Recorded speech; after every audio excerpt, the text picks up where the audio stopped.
And now, it's time for another Dice Tower review with Tom Vasel. Dr. Shark. What kind of weird name is that? Well, I think that it's a weird name for a weird game. This really is a weird game. And without further ado, we're just going to jump right into this one so you can see what I'm talking about.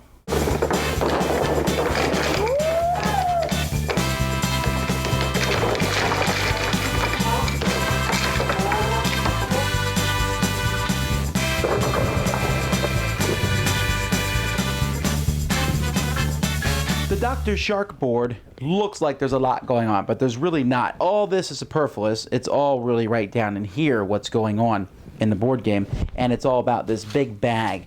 This giant bag here, in which you can stick two hands into a bag, not many bags that let you do that, has puzzle pieces inside. And each of these puzzle pieces there's 5 different colors, and each of these colors actually has a different back. Like the purple one feels like sandpaper. The orange one has this little grid on it. The light blue one has like a dinosaur reptile skin feeling. The dark blue one is smooth. And then the green one has like a felt. Now, I can't show you how they feel, but each of these, there's different parts. And there's this board here that kind of shows you each of the different parts. So if you get, for example, all these orange pieces, you will be able to form that, and when that happens, you will be able to take the point token that matches that one on the board. And there's multiples of each of the pieces, and some of them have more. And what these pieces are is they're basically evidence that is going to show that Dr. Shark, who this game is about, is really an evil bad guy. Think James Bond villain. And you're a bunch of spies who apparently are going to his dinner party, and you're all swimming in his shark-infested pool, trying to find evidence. And so each person has a token, and it's on one of the spots here, and you have a matching. So here's Austin. He'll match his swimming token. And so the game takes place in a certain number of rounds, and each of these rounds is marked by a cat, because all evil guys have a cat, which makes sense. And on your turn, you're going to take your guy, and you're going to move him to an empty spot on another section. And each of these spots is going to let you do something different. Basically, you're searching for puzzle pieces, and each of these spots is timed. The person to your left is going to spin this 30-second timer, and they're going to take this shark. And when your 30 seconds is up, they're going to snap that shark. And I can't tell you how often that shark gets close to your ears or your face when the other person is you're ready to go, and they're going to snap it. Okay, it's entirely too much fun to do that. But what you're going to do in each of these spots, I'm going to go over each one. When you go down here, and you pull out the pieces, you have a board here, and in this one you have 30 seconds, and you're going to pull out pieces that are different shapes. So as you're pulling out pieces, you put them on this board to match the shape that they are, and if you pull out a piece that's the same shape, your turn's instantly over, or if you run out of time, your turn's instantly over, or if you pull a piece out that shows a shark, your turn is instantly over. You have to keep the pieces that you took, and you put them in front of you, so you're trying to get as many different shapes as you possibly can. The next one here is different textures. The board has these little dots on it which you can feel so you can remember which texture is which, and you go in and you pull out different pieces, and as long as they are all a different texture, you're fine. Again, you're trying not to pull out the different sharks that are there. Then the third one down here is the same texture, so you can keep pulling them out as long as you keep pulling out the same texture. That's a good one when you want to get a pile of pieces of the same color. And then the next one right here is a fistful, which means you take the bag and you reach in and you grab a fistful of tiles, and you say, well, that's crazy, I'll grab a big hand. Well, you don't necessarily want to grab a big hand, because what you're going to do is you're going to turn them over, all these tiles that you've gotten, as fast as you can, because again, you have to remember that the time limit's going. And so in that time limit, and then you will look and say, oh man, I pulled an orange shark, so I can't take any orange pieces. So for every color shark you pull, you can't take pieces of that color. So taking too big of a handful means you probably won't get anything. And then once you're done turning them all over, you can take up to one piece of each color.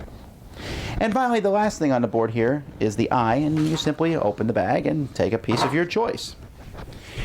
Once you finish one of these items, you will then get to take this matching thing and put it in front of you, and that's point values for you. Some of the items, and again, you can look at the board to see what things you need. Some of the items, the weapons and the gadgets, when you get them, you can use the other side instantly. There's two different sides. This one lets you steal a piece from an opponent, and this guy lets you steal a piece from an opponent, but you have to give him 2 of yours. And there's only usually, most pieces, there's only 3 of those pieces. There's a few that there's only two of the pieces, so you're going to need to get them from other players. After 8 turns, whoever has the most points is the winner. See what I'm saying? You almost have to feel this game. It's a pretty hefty, big game. And when I first was playing this game, one guy in my game group came up to me and said, "You're going to play Dr. Shark? Don't do it!" Well, I take the words of others with a grain of salt and tried it myself. It's not a bad game. We had a lot of fun playing it. But there's a few things with it. One, it's kind of a one-note game. It's all about feeling pieces and pulling them out of the bag. Well, that's cool, and that's entertaining, but I don't know how often I would do that. For families, it might be a fun thing to do. It can be frustrating if you don't get the pieces you need, or the one piece you need other people have, and so the only piece to get that from way to get that from them is to build one of the small weapons or small devices to take that from them, but you then have to pull that off. That's not a bad idea. The game goes quick and it's fun, and I'll tell you, the timer has real fun because they're sitting there the whole time, and they have this shark in their hand, and they're just ready, and they're gonna, it's fun to, we were getting ready to snap people's ears, so I think a lot of the fun just came from this cool shark that was in the game. The puzzle pieces themselves, the on the back, it's nice how they feel different, but not yet too different, although I would say that the sandpaper and fuzzy ones, but still, 30 seconds goes by fast, and your hands are in that bag, and you're trying to feel things. They're not so great at quality. Even after a few games, they're already showing a bit of wear and tear, and I fear that putting them together, pulling apart, mixing them up is going to destroy these pieces. If you're going to put pieces in the bag and have people mess with them and go through them and put them together and stuff, you really need to have higher quality pieces, and I don't know that these are high enough quality. Because you're putting them together and taking them apart so often. But hey, there's a high quality shark.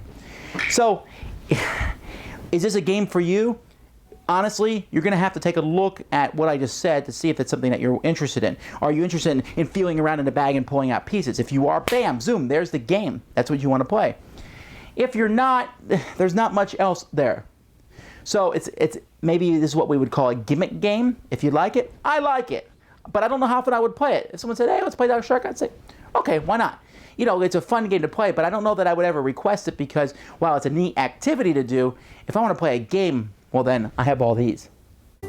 Thanks so much for watching the Dice Tower videos.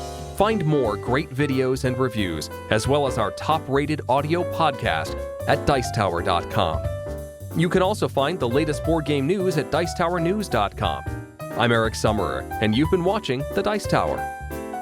The Dice Tower is sponsored by Fun Again Games, the world's best game source. Fun Again Games has over 5,000 games available. Check them out at funagain.com.